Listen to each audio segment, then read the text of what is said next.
Quando entendemos que existe uma guerra espiritual ao nosso redor, nosso primeiro impulso muitas vezes é agir. Queremos lutar, queremos enfrentar o mal de imediato, queremos sentir que estamos fazendo algo. Mas a verdade é que a batalha espiritual não começa lá fora, ela começa dentro de nós.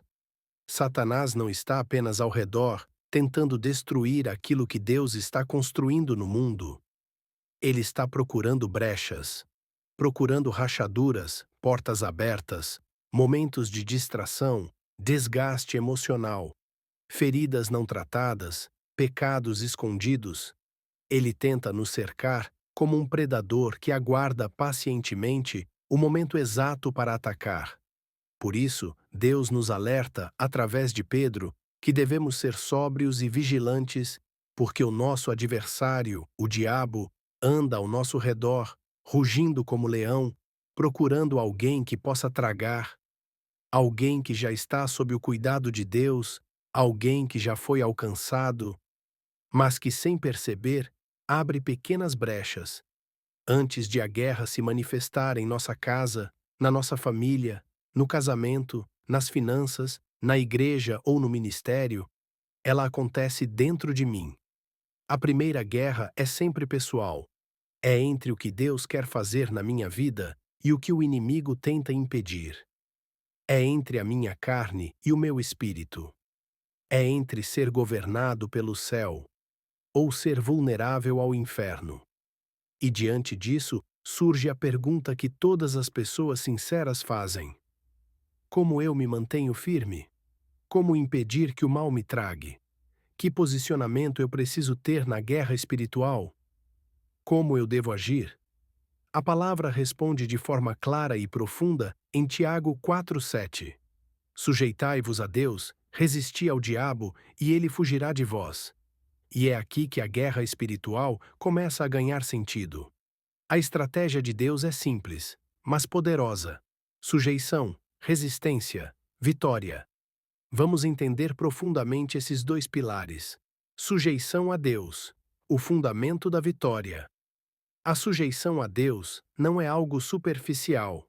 Não é apenas crer em Deus. Sujeitar-se significa se colocar debaixo da vontade dele, da direção dele, do governo dele. É viver uma vida espiritual constante, alinhada e obediente. E por que isso é tão importante? Porque o diabo não teme pessoas fortes. Ele teme pessoas obedientes. Um cristão obediente é intocável. Um cristão submisso à palavra é inexpugnável. Um cristão que vive em humildade diante de Deus se torna uma fortaleza impenetrável no mundo espiritual. E como essa sujeição aparece na prática? Ela aparece quando escolho obedecer à palavra, mesmo quando ela confronta meus desejos. Ela aparece quando deixo Deus moldar minha vida, meu caráter, meus hábitos, meus pensamentos. Ela aparece quando eu renuncio rotas que antes me destruíam, renuncio pecados que antes me escravizavam, renuncio caminhos que antes me afastavam da presença. Ela aparece quando mantenho um coração quebrantado e ensinável. Quando não escondo minhas falhas. Quando permito que Deus trate minhas áreas profundas. Quando admito minhas lutas e deixo Ele curar o que está ferido. A sujeição aparece quando eu vivo buscando santidade, não como uma prisão religiosa, mas como um estilo de vida livre. Ela aparece quando eu escolho ser moldado pela palavra e não pelas minhas emoções. Sem sujeição, não há resistência. Sem sujeição, não há força espiritual. Sem sujeição, não há vitória. Por isso, Tiago coloca a sujeição antes da resistência.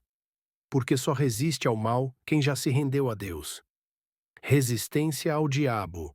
O movimento da fé ativa. Depois que estou sujeito a Deus, aí sim entro na segunda fase. Resistir ao diabo. E resistir não é simplesmente aguentar firme. Não é ficar parado enquanto o inimigo me ataca. Não é ser um muro que apenas tenta não cair. Quando a Bíblia fala em resistir, significa agir como força contrária. É empurrar o mal para trás? É se posicionar espiritualmente de forma ativa?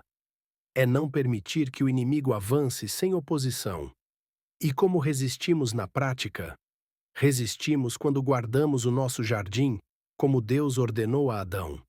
Quando vigiamos o que Deus colocou em nossas mãos.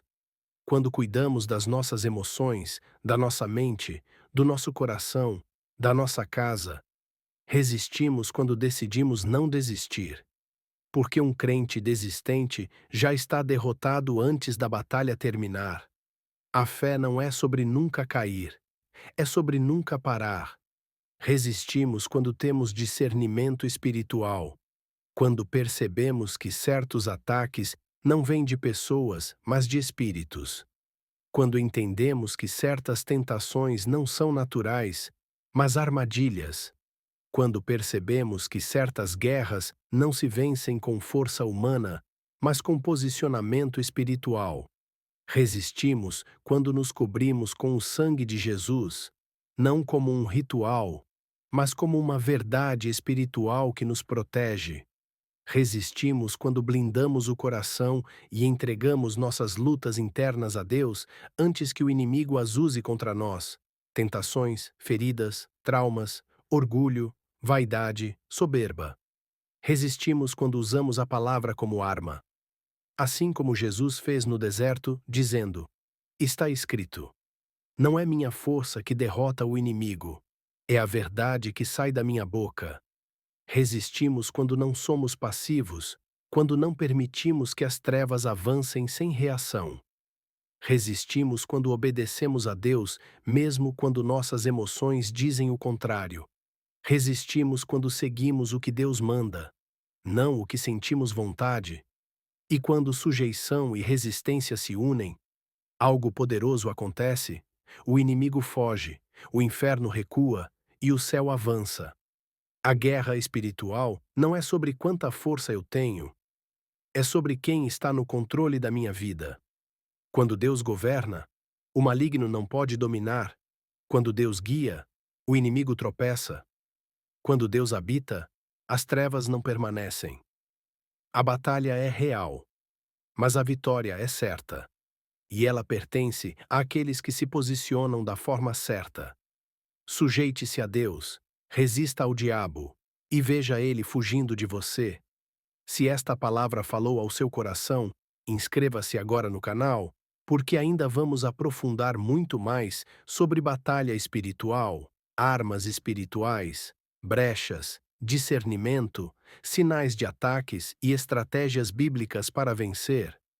Ative o sininho para não perder a continuação desta série, porque o que vem nos próximos vídeos vai abrir seus olhos para coisas que muitos nunca perceberam. Que Deus te fortaleça, te cubra com a graça dele e te torne inabalável nesta guerra. A vitória já está decretada, mas o posicionamento é com você.